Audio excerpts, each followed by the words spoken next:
I'm Lee Zeldin. After watching Kathy Houcal's State of the State address, it's clear that our state under Hochul is leaping off a cliff.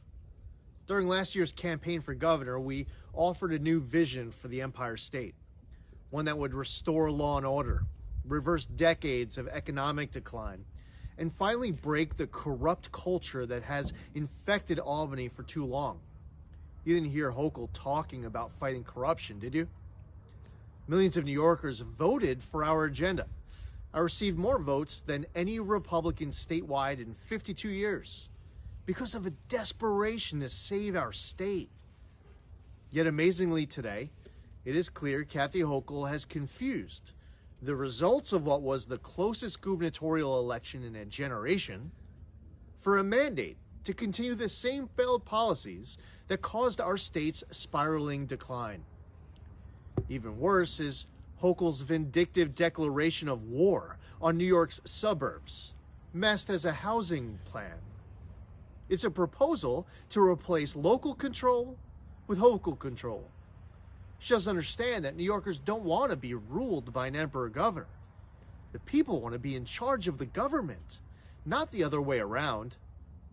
It wasn't just Republicans who voted for change. It was Democrats and independents as well, Asians, Hispanics, and many others hitting their breaking point in our state. These are voters desperate for a chance to succeed, struggling to make ends meet, concerned about crime and their kids' education. New Yorkers are rightfully angry about politicians in Albany prioritizing criminals over law-abiding citizens. These are the New Yorkers who are marginalized and suffering in silence, cowed by the woke mob rule that has reduced the concept of freedom to a punchline. They've been canceled by one-party rule, and Democrat governors who told them time and time again to leave the state, get out, they say, if you don't agree with their vision of New York. These Democrats pretend to worship the idea of diversity, but they don't practice it. They preach to the sanctity of the ballot, yet they illegally conspired to deprive millions of voters of fair voting districts. They claim to care for those in need, yet they eagerly release career criminals to prey disproportionately on the weak and the vulnerable amongst us. They talk about promoting a strong middle class while seeking to make more of them dependent on government handouts. This has all led to a historic outmigration from our state that is destroying communities, neighborhoods, and families. Those who can leave have left or are packing as we speak, and nothing that they heard today from Kathy Houcal is going to change their mind. Our world is shrinking every day. In the past nearly 3 years of COVID has reinforced the viability and the desirability of remote work, continuing to chase out millionaires and lower income earners to head for the exits. New Yorkers look to states down south and believe that their money will go further, they will feel safer, and they will live life freer. This permanent flight of individuals, families, and businesses are leaving the rest of us behind to shoulder the costs of a corrupt, crony welfare state. New York's tax policy is unsustainable. And coupled with the state's stifling regulatory climate and other poor economic factors, there's a rising affordability crisis. The answer surely shouldn't be to take more of your hard-earned money to give it to other people. The well is drying up for many who are deciding enough is enough. And when you boil it all down, that is the essence of the Hochul Democrat vision for New York. The same is true of the business community. Albany's pitch for a business to move to New York isn't based on a great business climate, low taxes, a friendly regulatory environment, and pro-business state agencies. No. Instead, we've reached a point that Albany's pitch is to offer one-off bribes to try to make up for having one of the worst business climates in the history of our country. The tax burden is crushing, and the regulatory environment is oppressive. And so the bribes get bigger every year on every deal. This isn't rhetoric. New Yorkers are the highest taxed in America, and our business climate is consistently ranked as one of the worst in America. Kathy Houcal's budget and financing plan for New York, which breathtakingly features her special interest in pay-to-play corruption is a model that will eventually collapse. New Yorkers are going to be left holding the bag. Hochul's State of the State address was another small swing and a big miss.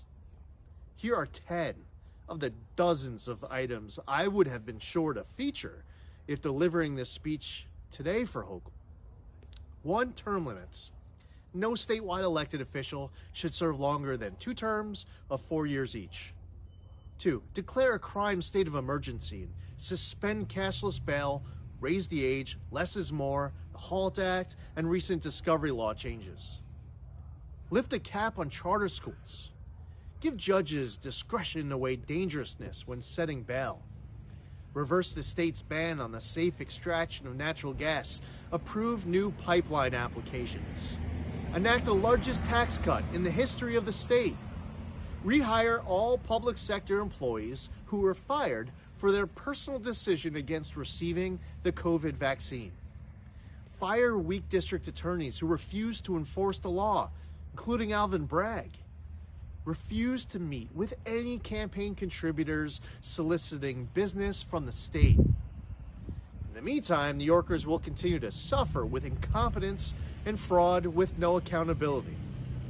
Hundreds of millions in taxpayer dollars doled out in pay-to-play corruption scandals like Hochul's COVID testing debacle that grew more brazen every day. Billions just vanished in fraud. And Hochul's incompetence doesn't just waste taxpayer money, it costs lives. The Buffalo area saw 44 people recently die in a storm that was accurately forecasted a week ahead. This is a failure of leadership and a failure of management. And once again, those who suffered the most are those who are the most vulnerable. The truth is, in Albany, our state is run by a cabal of back-scratching politicians whose only endgame is the maintenance of the status quo. We won't see an accounting of what went wrong in Buffalo. Like we will never see anyone held accountable for the deadly nursing home policy that killed thousands of our parents and grandparents. Nothing Kathy Houcal said today is meant to change that. Despite the dire reality of life in New York under Kathy Houcal, I've faith in the rest of us as New Yorkers, in the strength of New Yorkers. In recent days, we have seen that strength of faith and family on display.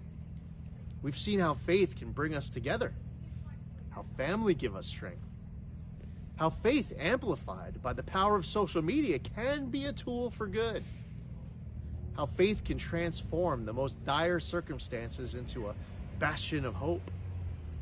The remarkable recovery of Damar Hamlin, his strength, his belief, his family is a testament to the best of us. The very best of New Yorkers is inside of us, each and every one of us. Faith and family are not antiquated concepts. They should not be derided, demeaned, or dismissed. A shared faith for the future, whatever your faith is a source of strength, a source of hope. The hope that keeps us striving for a better New York.